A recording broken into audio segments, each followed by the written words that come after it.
Hi dear friends, welcome back to our channel. இன்றைக்கி நம்ம ரொம்பவே டிஃப்ரெண்ட்டான ஒரு டேஸ்ட்டில் மீல் மேக்கர் ட்ரை ரோஸ்ட் எப்படி செய்யலான்னு பார்க்கலாம். மீல் மேக்கரில் இந்த மாதிரி ஒரு முறை ட்ரை ரோஸ்ட் செஞ்சு பாருங்கள். சிக்கன் மட்டனுடைய டேஸ்ட்டே தோற்று போகும். அந்த அளவுக்கு இந்த ட்ரை ரோஸ்ட்டோடைய டேஸ்ட்டு செம்ம டேஸ்டியாக இருக்கும்.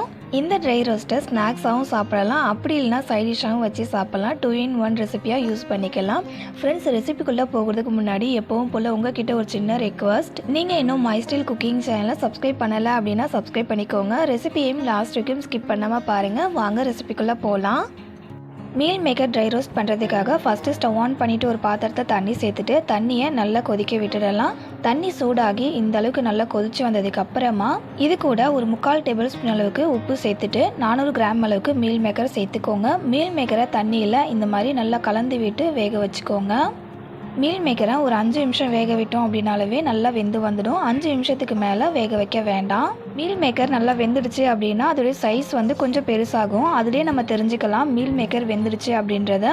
மீல் மேக்கர் வெந்ததுக்கு அப்புறமா ஸ்டவ் ஆஃப் பண்ணிவிட்டு இதில் இருக்கிற தண்ணியை வடிகட்டிடுங்க. இதில் நார்மல் ரூம் டெம்பரேச்சரில் இருக்க தண்ணியை சேர்த்துட்டு மீல் மேக்கரை நல்லா அலசிட்டு அந்த தண்ணியை வடிகட்டிட்டு திரும்ப நார்மலாக ரூம் டெம்பரேச்சரில் இருக்க தண்ணி சேர்த்துட்டு மீல் மேக்கரில் இருக்கிற சூடு ஆறுற வரைக்கும் விட்டுடுங்க. மீல் மேக்கரனுடைய சூடு நல்லா கம்ப்ளீட்டாக ஆறுனதுக்கு அப்புறமா அதில் இருக்கிற தண்ணியை நல்லா புழிஞ்சிட்டு அந்த மீல் மேக்கரை ஒரு பவுலில் மாற்றிக்கலாம். இதே போல் எல்லா மீல் மேக்கரையுமே கொஞ்சம் கூட தண்ணி இல்லாமல் நல்லா புழிஞ்சிட்டு ஒரு பவுலில் மாற்றினதுக்கு அப்புறமா இது கூட 3 முட்டை சேர்த்துக்கோங்க. அடுத்து இது கூட 1 டேபிள் ஸ்பூன் மிளகாத்தூள், 1/4 டேபிள் ஸ்பூன் மஞ்சத்தூள், 3/4 டேபிள் ஸ்பூன் அளவுக்கு மிளகுத்தூள் சேர்த்துட்டு இது எல்லாமே மீல் மேக்கரில் நல்லா கோட்டாகிற அளவுக்கு மிக்ஸ் பண்ணி விட்டுக்கோங்க. இது கூட எண்ணெய் தண்ணி எதுவுமே சேர்க்க வேண்டாம். அந்த முட்டையில் இருக்கிற ஈரப்பதமே போதும். இந்த மசாலா எல்லாமே மீல் மேக்கரில் நல்லா கோட்டாகி வரும். நம்ம சேர்த்துக்கிட்ட மசாலா எல்லாமே மீல் மேக்கரில் நல்லா இந்த அளவுக்கு கோட்டாகி வந்ததுக்கு அப்புறமா இது கூட 2 டேபிள் ஸ்பூன் அளவுக்கு கார்ன்ஃப்ளவர் சேர்த்துக்கோங்க. சேர்த்துட்டு நல்லா மிக்ஸ் பண்ணி விட்டுக்கலாம். கார்ன்ஃப்ளவருக்கு பதிலாக நீங்கள் மைதா மாவு கூட சேர்த்துக்கலாம். கார்ன்ஃப்ளவரும் மீல் மேக்கரில் நல்லா கோட்டாகிற அளவுக்கு மிக்ஸ் பண்ணி விட்டுட்டு இதை அப்படியே வச்சுடுங்க. அடுத்தது ஸ்டவ் ஆன் பண்ணிவிட்டு ஒரு வானல் வச்சுட்டு அதில் 3 டேபிள் ஸ்பூன் அளவுக்கு எண்ணெய் சேர்த்துக்கோங்க. எண்ணெய் சூடானதுக்கு அப்புறமா இதில் நல்லா பொடியாக நறுக்குன இஞ்சி பூண்டு சேர்த்துட்டு அந்த இஞ்சி பூண்டோடைய பச்சை வாசனை போயிட்டு நல்லா கலர் சேஞ்ச் ஆகி வதங்கி வர வரைக்கும் வதக்கி விட்டுக்கலாம். இந்த ரெசிபிக்கு இஞ்சி பூண்டு பேஸ்ட்டு சேர்த்து செய்யாமல் இஞ்சியும் பூண்டையும் இந்த மாதிரி கட் பண்ணிவிட்டு வதக்கி செஞ்சு பாருங்கள். இந்த ரெசிபியோட டேஸ்ட் அண்ட் ஃப்ளேவர் ரொம்பவே நல்லாயிருக்கும். இஞ்சி பூண்டோடைய பச்சை வாசனை போயிட்டு நல்லா வதங்கி வந்ததுக்கு அப்புறமா ஏற்கனவே மசாலா சேர்த்து வச்சுருக்கோம்ல மீல் மேக்கர், அதை இது கூட சேர்த்துட்டு ஒரு 5 நிமிஷத்துக்கு குக் பண்ணிக்கோங்க. மீல் மேக்கரில் நம்ம சேர்த்துக்கிட்ட மசாலா அதுக்கப்புறம் முட்டை இது ரெண்டுத்தோடைய பச்சை வாசனையுமே போகிற வரைக்கும் ஸ்டவ்வை மீடியம் ஃப்ளேம் அண்ட் ஹை ஃப்ளேமில் வச்சு இந்த மீல் மேக்கரை குக் பண்ணிக்கலாம். ஃப்ரெண்ட்ஸ், எப்பவும் மீல் மேக்கரில் செய்கிற போல் ட்ரை ரோஸ்ட் அண்ட் கிரேவி செஞ்சு கொடுக்காம நான் இன்றைக்கி உங்க கூட ஷேர் பண்ணிக்கிறேன். இந்த மாதிரி ட்ரை ரோஸ்ட் செஞ்சு கொடுத்து பாருங்கள். எல்லாருமே லைக் பண்ணி சாப்பிடுவாங்க. அவ்வளோ டேஸ்டியாக இருக்கும். மீல் மேக்கரில் சேர்த்துக்கிட்டு முட்டை அண்ட் மசாலாவோட பச்சை வாசனை போயிட்டு நல்லா வதங்கி வந்ததும் இந்த மீல் மேக்கரை ஒரு பிளேட்டில் மாற்றிக்கலாம். அடுத்தது இதே வானலில் ஒரு 2 டேபிள் ஸ்பூன் அளவுக்கு எண்ணெய் சேர்த்துட்டு எண்ணெயை சூடு பண்ணிக்கோங்க. எண்ணெய் சூடானதுக்கு அப்புறமா இதில் ஒரு 3 மீடியம் சைஸ் வெங்காயத்தை நீல வாக்கில் கட் பண்ணி சேர்த்துட்டு வெங்காயத்தை வதக்கி விட்டுக்கோங்க. வெங்காயம் லைட்டாக ஒரு கோல்டன் ப்ரௌன் கலருக்கு சேஞ்ச் ஆகி வரணும், அது வரைக்கும் வதக்கி விட்டுக்கலாம். இந்த மாதிரி வெங்காயம் லைட்டாக ஒரு கோல்டன் ப்ரௌன் கலருக்கு சேஞ்ச் ஆகி வதங்கி வந்ததுக்கு அப்புறமா இது கூட 2 மீடியம் சைஸ் தக்காளியை கட் பண்ணி சேர்த்துட்டு தக்காளி நல்லா குழஞ்சி வதங்கி வரணும், அது வரைக்கும் வதக்கி விட்டுக்கலாம். ஃப்ரெண்ட்ஸ், ஏற்கனவே நம்ம சேனலில் மீல் மேக்கர் கிரேவி ரெசிபியும் நான் அப்லோட் பண்ணியிருக்கேன். அந்த ரெசிபியோட லிங்க் டிஸ்கிரிப்ஷனில் தரேன். உங்களுக்கு தேவைப்பட்டுச்சுன்னா செக் பண்ணி பாருங்கள்.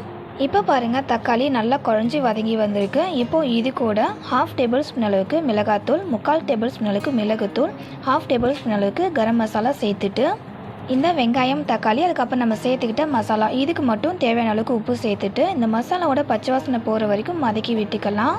ஏற்கனவே நம்ம மீல் மேக்கரை வேக வைக்கும் போதே உப்பு சேர்த்து தான் வேக வச்சுருக்கோம். அதனால் மீல் மேக்கருக்கும் சேர்த்து இந்த மசாலா கூட உப்பு சேர்த்துக்காமல் இந்த வெங்காயம் தக்காளி மசாலாவுக்கு மட்டும் உப்பு சேர்த்துக்கிட்டோம் அப்படின்னாலவே கரெக்டாக இருக்குங்க.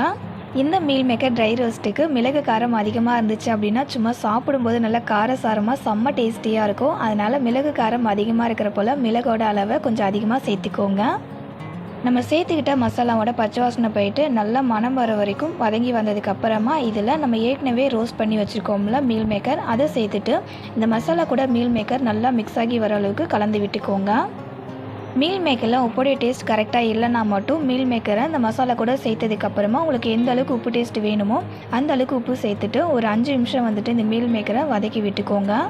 மசாலா கூட மீல் மேக்கரை நல்லா இந்த மாதிரி மிக்ஸ் பண்ணி விட்டதுக்கு அப்புறமா ஸ்டவ் ஆஃப் பண்ணிவிட்டு இது கூட கட் பண்ண கொத்தமல்லி வெங்காயத்தை சேர்த்துட்டு ஒரு டைம் மிக்ஸ் பண்ணி விட்டுட்டு இதை அப்படியே நம்ம சுட சுட சர்வ் பண்ணிக்கலாம். அவ்வளோதாங்க, நல்ல காரசாரமான ஜூஸியான சாப்பிடும்போது எல்லாருக்குமே பிடிக்கிற ஒரு டேஸ்ட்டில் இருக்கிற meal maker dry roast ready ஆயிடுச்சு. கண்டிப்பாக இந்த வீடியோவில் சொல்லியிருக்க போலவே நீங்களும் ட்ரை பண்ணி பாருங்கள். ட்ரை பண்ணி பார்த்துட்டு உங்களுடைய ஃபீட்பேக்கை மறக்காமல் என் கூட கமெண்ட்டில் ஷேர் பண்ணிக்கோங்க. அது எனக்கு ரொம்பவே மோட்டிவேட்டடாக இருக்கும்.